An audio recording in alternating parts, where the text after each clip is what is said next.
Magandang umaga po sa inyong lahat mga kaibigan. Ngayon po ay nandito muli tayo sa ating pong programang mga pangakong di nabibigo. No? Binabati po natin ang ating pong mga kaibigan dyan sa Alicia, sa Tirad View, Santiago, Isabela, Ilocos Sur, Mabuhay, Oriental Mindoro, Dipakulaw, sa Baler, no? Pangasinan. Dyan din po sa Ilocos Norte. Yan. At syempre, binabati natin yung mga nandyan sa Nueva Ecija, sa Bataan, Sambales, sa Bulacan, pati rin po dyan sa Laguna, Cavite, at all the way doon sa Mindoro kung saan naririnig po tayo. Siyempre, binabati natin ang ating po mga kaibigan dito po sa Manila, no, Metro Manila. Kayo po ay nakikinig sa AWR 89.1 sa programang Mga Pangakong Di Nabibigo. Ano po ba ang mga karaniwang hinaing ng mga tao ngayon? Okay? At tayo ay focus doon sa importance ng saving. No, papaano po tayo makapag-save ng ating pong pera, no? Minsan bakit madaling gumastos, no? Bakit kaya napakadaling gumastos? Bakit nauubos agad yung pera natin? Bakit kaya parang ang hirap-hirap maglagay sa bangko o ang hirap-hirap mag-invest, no? Napakahirap na ito ay gawin sa ating pong buhay.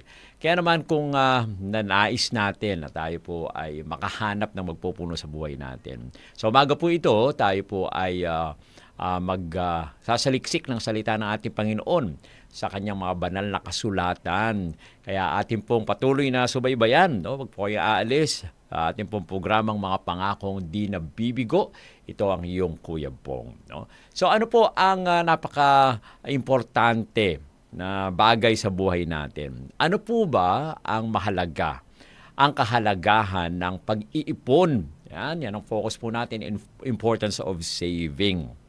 At ang ating pong text ngayon ay galing po sa Proverbs 21:20. No? Ito po ang sabi, "The wise store up choice food and olive oil, but fools gulp theirs down." Ang sabi po, ang mapantas daw, ang matalino ay nag-iimbak ng piling pagkain at langis, no? At saka yung olive oil, yan.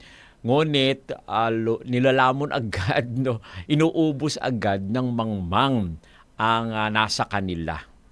Tayo po ba ay pantas o tayo po ba ay matalino o tayo po yung mangmang? No? Kaya nga napaka-importante dito sa buhay po natin na matuto po tayo na tayo po ay mag-ipon.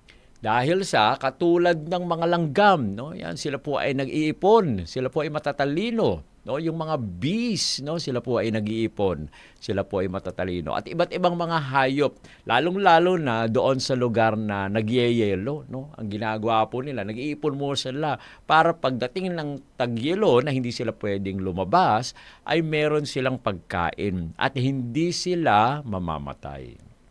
So, ano ang acronym po natin ngayon? Ilagay na po natin sa ating po mga notebook, no? Kunin na natin ang ating mga notebook at tayo po ay sumulat na. Isulat natin yung SAVE. Yan. S-A-V-E. So, ano yung SAVE? Ano ang acronym ng SAVE? Ay S, stewardship. A, avoid debt. V, value the future. And E, emergency preparedness. Okay. Stewardship. Yan. Una yung S. Avoid debt. Iwasan daw po natin ang pagkakautang. V, value the future. No, ingatan po natin. Pahalagahan natin yung ating pong hinaharap. At emergency preparedness. Dapat po tayo handa in times of emergency. So, punta po tayo doon sa S. Stewardship. Managing resources wisely. No, yan daw po ang stewardship, yung pamahalaan daw po natin. Ang ating pong tayo po ay maging mabuting tagapamahala ng ating Panginoon. No? Kapag tayo po ay matalino na sa ating pong mga pinagkukunan, tayo po ay mag-iipon dahil bahagi po ito ng mabuting katiwala, no? At kung ano po ang binigay sa atin ng ating Panginoong Diyos, kapag tayo po ay nag-iisip at nagiging matalino tayo na tagapangasiwa, ay tayo po ay naglalaan para po sa kinabukasan. No? At sa mga ganitong pagkakataon ay pinaparangalan po natin ang ating Panginoon. Pati na rin yung mga pagpapala na binibigay niya sa atin at ito po ay naibabahagi po natin sa iba. Okay? So sa Proverbs 6 to 8, ito po ang sabi, "Go to the ant, you sluggard, consider its ways and be wise. It has no commander, no overseer or ruler, yet it stores its provision in summer and gather its food at harvest." No? Napakaganda po. Ito po ay isa sa mga advice sa atin ni Solomon sa mga kawikaan sa 1:1 hanggang 8. Tayo daw po ay pumunta dun sa langgam, no? Kung mga tamad, iba ay tinawag na tamad, no? At atin pong ay isaalang-alang ang mga paraan nila, no? Na ito po ay pagiging pantas. Wala daw po silang komandante, wala pong tagapangasiwa, no? Wala pong tagapamahala sa kanila. Pero sila po ay nag-iimbak sila, no, ng pangtustos nila sa tag-araw at nagtitipon sila ng pagkain kapag merong ani. Tayo po ba ay ganun kapantas? Alam nyo, ito, langgam lang ito. Inisip natin, maliliit lang yan, mga langgam yan. Pero pag tiningnan po natin, parang mas matalino pa sila. Bakit kaya? Wala namang nagtuturo sa kanila, nag-uutos sa kanila. Kaya napaka-importante po, no? Yung una natin, stewardship. Managing resources wisely. Kailangan pong pag-aralan po natin ito at maging matalino tayo na mag-manage ng mga resources. Okay? Now, sa Luke 16:10, ito pong sabi, "Whoever can be trusted with very little can also be trusted with much." No?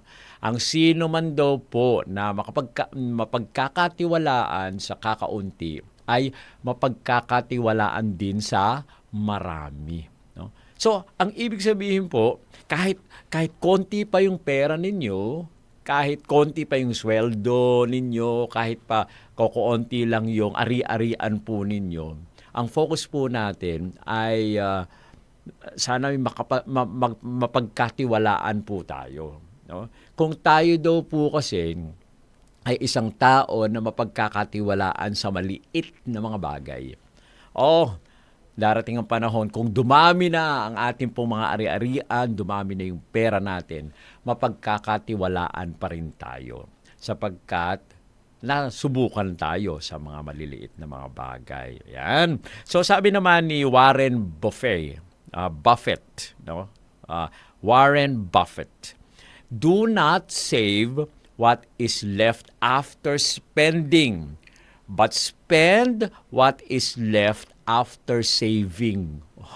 Talaga po, ang ganda nung sinabi niya, no? Huwag daw po nating itira o i-save yung mga pera natin kapag katapos na nating gumastos. Kundi mag-Google muna tayo na tayo po ay mag-ipon, no? Bago tayo gumastos ng mga natitira pa. Napaka-importante po niyan na sinabi ni Warren Buffett, no? At sabi naman po ng isang unknown writer, no, "Saving is a great habit. If you have not started yet, start now." Ang pag-iipon daw ay isang magandang ugali, no? Kung hindi pa po natin ito sinisimulan, simulan na natin ngayon. Wala pa ba kayong savings? Mag-try po kayo na kahit konti lang muna per week o per day, per week, per month, no? Unti-unti muna ngayon mag-save tayo. Dahil ito po ay makakatulong sa atin sa future. Malay nyo, meron kayong pangangailangan sa susunod na mga pagkakataon.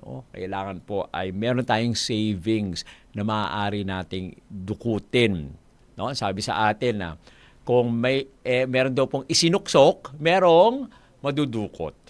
Pero kung wala tayong isinuksok, wala tayong sinave, expected na wala rin tayong makukuha. Kaya ang mangyayari, mangungutang po tayo.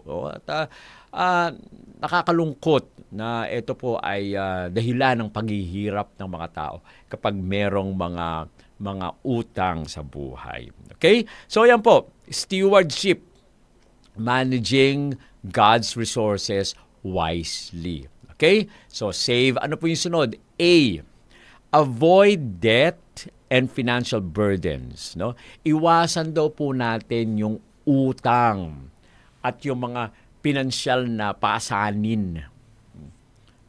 Binabanggit po sa atin dito, iwasan ang utang. Okay? Ang pag-iipon po kasi ay nakakatulong sa atin na makaiwas sa mga bagay-bagay na bigla na lang mangyayari, mga emergency, no? Na magtutulak sa atin na tayo po ay mangutang. No? Nakaka-stress po talaga yan kapag tayo po ay may utang. No? Ang pamumuhay natin, ayon sa kakayanan po natin, ay nagpapahintulot po sa atin na magkaroon ng kalayaan sa mga pananalapi natin at magkakaroon tayo ng kapayapaan sa isip. Sabi po sa atin, live within your means. No? Kailangan po yung ating gastos ay tama lang doon sa ating kinikita. Huwag po kayong gagastos na lampas doon sa inyong kinikita. Halimbawa, no, kumikita kayo ng 30,000. Dapat yung anyong mga gastos, i-adjust po ninyo. No? Huwag kayong laging kumakain sa labas na nauubos yung pera ninyo sa halip na kayo ay gagastos lang sa isang meal ng 300. Ano po ang nangyayari? Gumagastos kayo ng 1,500. No? Gumagastos tayo ng mas malaki kaysa dun sa ating pong kinikita. Kaya napaka-importante po mga kaibigan na tayo po ay umiwas sa mga utang. One of the things that we need to remember is live within your means. Sa Proverbs 22:7, ito po ang sabi, no? The rich rule over the poor, and the borrower is slave to the lender. Ang mayaman daw po ay nagiging pinuno ng mga dukha. At ang nanghihiram ay alipin ng nagpapahiram. Kaya wag po tayong magpaalipin, mga kaibigan. No? Tayo po ay maging responsible sa ating pong mga pera. At lagi po nating alalahanin, live within your means. No? Kapag ganito lang ang kinikita po natin, dapat yung gastos natin ay mas mababa doon sa kinikita natin upang meron pa tayong maisusubi. No? Tayo ay may masisave. Sabi ni Henry Wheeler Shaw, death is like any other trap. Easy enough to get into but hard enough to get out of. Ang utang daw po ay tulad ng ibang bitag na ito po ay madali kang pumasok, pero ang hirap mong makaalis. Napakahirap po talaga, no? Dahil sa pag may utang ka, may pangangailangan ka pa rin lalo, no? Halos hindi mo na mabayaran dahil sa kulang talaga eh. In the first place, kaya ka nga nangutang kasi kulang. Pero bakit nagkulang? No? Maraming mga bagay-bagay, no? Kaya napaka-importante na kung kaya mong mag-save, no, kaya magsubi na para hindi ka na mangutang pa. At kung kulang po talaga, meron tayong kasabihan, no, kailangan tayo ay marunong humaghigpit ng ating mga sinturon. Kung maliit ang kumot, matutong bumaluktot, no? Kaya nga napaka-importante po yan na tandaan po natin. Ang sabi ng isang Swedish Proverbs, he who buys what he does not need steals from himself. No, kung tayo daw po ay bumibili ng mga bagay na hindi natin kailangan, no, nagnanakaw tayo sa ating mga sarili. Okay? So tama po yun. Yung A, avoid debt and financial burdens. Iwasan daw po natin ang utang at ang mga pinansyal na pasan. Okay? O letter V, doon sa ating pong acronym na SAVE. No? V, ibig sabihin, value the future and long-term goals. No? Pahalagahan daw po natin ang hinaharap natin at yung pangmatagalan nating layunin. Ang pag-iipon po ay tumutulong sa atin na maghanda para sa hinaharap. Kung para sa pagreretiro o para sa edukasyon o sa emergency, ang pagpaplano ng maaga ay nagbibigay sa atin ng kasiguraduhan, no, na tayo po ay magiging matatag sa ating pong pananalapi. Kaya napaka-importante yung value, the future and long-term goals. Yan. Sabi sa Genesis 41:34 to 36, let Pharaoh appoint commissioners over the land to take a fifth of the harvest of Egypt during the 7 years of abundance. They should collect all the food of these good years. This food should be held in reserve for the country to be used during the 7 years of famine. Ano ba tong teksto na to? Ito po ay nangyari doon sa Egypt. Naalala niyo po si Joseph, no? Siya po ay pinagbili ng kanyang mga kapatid at siya po ay dinala ng mga merchant doon sa Egypt. At pagdating po doon sa Egypt, naging slave po siya ni Pharaoh, no? At nung nandun siya sa bahay ni Pharaoh, lumago yung ano ni Pharaoh, yung tahanan ni Pharaoh, no? Dumami ang kanyang mga ari-arian. Kaya lang nasira ito dahil sa yung asawa ni Pharaoh ay nagkagusto kay Joseph. Ayaw ni Joseph. Ang ginawa ng asawa ni Parao pala. Yung asawa ni Parao ay nagkagusto kay Joseph, at nung ayaw ni Joseph ay ipinakulong, no, nung asawa ni Parao yung si Joseph. At nandun siya sa kulungan. At alam nyo, kahit nandun po siya sa kulungan, naging maayos yung kanyang buhay kasi siya po ay pinagkatiwalaan ng warden, no? Hanggang sa dumating ang pagkakataon na nagkaroon ng dream yung dalawa niyang kasamahan doon. Yung isa ay wine bearer at yung isa ay nagluluto ng bread, no? Panidero, no? At yung dream nila ay naglalakad yung panidero na may dala-dalang sulong na na tinapay, at doon sa ulo niya kinakain ng mga ibon, no? At tinanong kung ano ang ibig sabihin. Yung kabila naman, yung wine bearer ay siya ay may hawak-hawak na wine at doon ay umiinom yung king doon sa wine, no? At ang naging doon, interpretation ay mamamatay in 3 days, mamamatay yung panidero, at yung isa naman ay mababalik, no? Mababalik siya as sa king, nagtatrabaho sa king. Now, dumating yung pagkakataon na nakalimutan na si Joseph, pero nagkaroon ng dream yung Pharaoh, no? At naalala nitong wine bearer si Joseph. At dinala si Joseph doon at na-interpret niya yung dream tungkol sa 7 years of plenty at 7 years of famine. Now, dahil si Joseph ang naka-interpret ng dream, ang ginawa, no, nung Pharaoh, hindi na niya alam ang kanyang gagawin. Kaya tinanong niya rin si Joseph, ano ang pwede natin gawin? At ito po ang nangyari, no?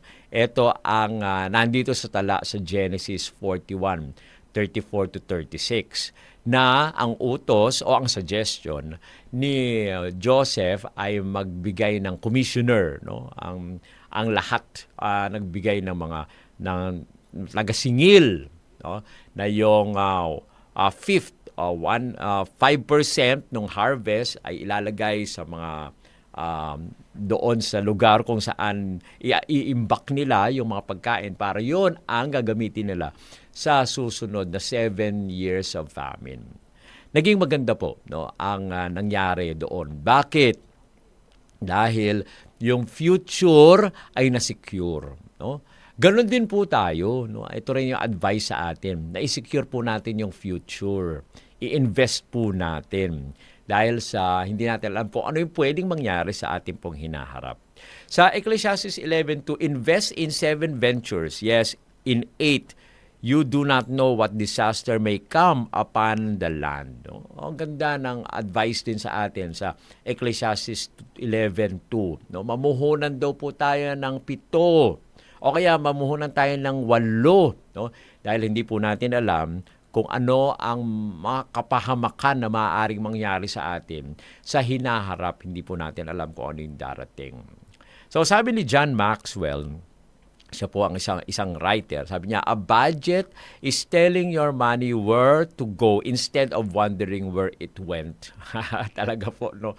Kapag tayo daw po ay nagbabudget, yung pag-budget natin, ito ang nagsasabi kung saan pupunta yung ating mga salapi o yung ating pong pera. No? Sa halip na iniisip po natin kung saan ba napunta yung pera. Minsan tumatanggap na tayo ng sweldo. Tapos mamaya-maya natanong natin sa sarili natin, ano na, ba't naubos yung pera ko? Hindi ko alam kung saan napunta. No? Dahil wala po tayong budget. Pero kung meron tayong budgeting sa buhay po natin, alam natin kung saan pumupunta yung pera natin. Isang quotation mula sa unknown person. Sabi niya, do something today that your future self will thank you for. Gumawa daw tayo ng isang bagay ngayon na pasasalamatan natin mismo pagdating ng future. No? Kaya nga, kailangan po tayo na meron tayong plan. No? Yung V, ano daw po? Value, the future, and long-term goals. Okay? And letter E, doon sa ating pong acronym na SAVE, letter E, emergency preparedness and generosity. Kailangan daw po tayo maghanda sa mga kinabukasan na emergency. At kailangan rin po tayo na maging bukas palad. No? Ang pag-iipon po ay nagbibigay sa atin ng paghahanda kapag may dumating na hindi nating inaasahan na sitwasyon. No? Tulad po ng mga medical na emergency o tayo nawala ng trabaho. No? At ito rin ay nagbibigay daan sa atin na maging bukas palad sa oras ng pangailangan. Malay nyo, no, sa inyong pagtulong, although hindi naman tayo nag-expect ng something in return. Pero kapag tayo po ay nagiging matulungin, kahit hindi tayo magsalita, yung mga tao mismo ang tumutulong sa atin. Bakit? Meron na tayong nai-deposito, no, isubi sa kanilang. Sa 1 Timothy 5:8, ito ang sabi, anyone who does not provide for their relatives and especially for their own household has denied the faith and is worse than an unbeliever. No? Ang sino man daw po na hindi nag-aalaga ng kanyang kamag-anak, lalo na ang kanyang sariling sambahayan, ay tumatanggi sa pananampalataya at sila daw po ay mas masahol pa sa hindi nananampalataya, hindi mananampalataya. So, kailangan po, no, mga kaibigan, na tayo ay patuloy na maging bukas palad sa ating pong pagtulong sa ating pong kamag-anak. Ang sayo po dito. At maging bukas palad din po tayo. Pagtuunan natin ng pansin na alagaan po natin ang ating sariling sambahayan. Okay? 2 Corinthians 9:6, ito po ang sabi, whoever sows sparingly will also reap sparingly. And whoever sows generously will also reap generously. No? Kapag tayo po ay naghasik ng kakaunti, talaga ang aalihin po natin ay kakaunti rin. Saan kayo nakakita na isang butil lang ang hinasik, pero ang tumubo ay 10? Wala pong ganyan. Dahil ang sabi po sa atin, kung konti lang yung hinasik mo, konti lang yung aanihin mo. Kapag naghasik tayo ng sagana, ng marami, marami din naman ang ating aanihin. Sabi po sa Proverbs 21:20, the wise man saves for the future, but the foolish man spends whatever he gets. No? Kaya napaka-importante din. Isa sa pinapakita po sa atin na tayo po ay mag-ipon. No? Tayo po ay maging prepared sa future, no? At hindi po natin alam kung ano mangyayari talaga. Si Dennis Waitley ay nagsalita. Sabi po niya, expect the best, plan for the worst, and prepare to be surprised. Kailangan daw po asahan po natin ang pinakamahusay. Magplano tayo sa mga bagay-bagay na mangyayaring masama sa atin at maganda ang mangyayari sa atin, hindi tayo mabibigla. Kaya nga po, no, mga kaibigan, ano ang sabi sa atin? Yung acronym natin na SAVE is Stewardship, Managing Resources Wisely. A, avoid debt and financial burdens, no? Iwasan ng utang. V, value the future and long-term goals. And E, emergency preparedness and generosity. Ang pag-iipon po ay hindi lamang tungkol sa pag-iipon ng kayamanan. Ito po ay tungkol sa pangangasiwa, no? Pag-iwas sa utang, yan, pagpapahalaga sa hinaharap po natin, yung paghahanda natin sa emergency. Kapag tayo po ay matalino sa ating pong pamamahala, ng ating pong pananalapi, no? Ay makakaranas tayo ng kapayapaan. Ito po ay nagpapahintulot sa atin ng pagpalain po tayo, hindi lang tayo, kundi pagpalain rin naman ng iba. No? Kaya nga, magsimula po tayo mag-ipon ngayon. No? Gaano man ito kaliit, maging isang tapat na katiwala ng ating Panginoon at tumaas at maging mayabong ang ating pong pananampalataya sa Kanya. Kailangan po tayo magplano sa hinaharap po natin at gamitin po natin ang pinanggagalingan ng ating pong kabuhayan sa isang matalinong pangangasiwa, no, sa pangalan ng ating Panginoon. Tayo po ay manalangin. Ama namin banal Diyos na nasa mga langit ka, muli po kaming nagpapasalamat na kami ay inyong pinagpapala. Patuloy nawa po, Panginoon, na gamitin po namin ang inyong resources sa isang bagay na kami po ay lalago sa aming pong buhay, na kami ay lalayo sa mga utang at patuloy na kami ay magiging blessing sa aming pong pamilya at makakapaghanda sa aming pong hinaharap. Pagpalain po kami sa umaga po ito. Ito po ang aming hiling sa pangalan ng aming Panginoong Hesus. Amen. Amen. Yan po mga kaibigan, no, nagpapasalamat kami na kasama po namin kayo sa ating pong programang Mga Pangakong Di Nabibigo. Inaanyayahan po namin kayo sa susunod na ating pong pag-aaral at nawa ang pagpapala ng ating Panginoon at maranasan natin sa umaga po ito. God bless at good morning po sa inyong lahat.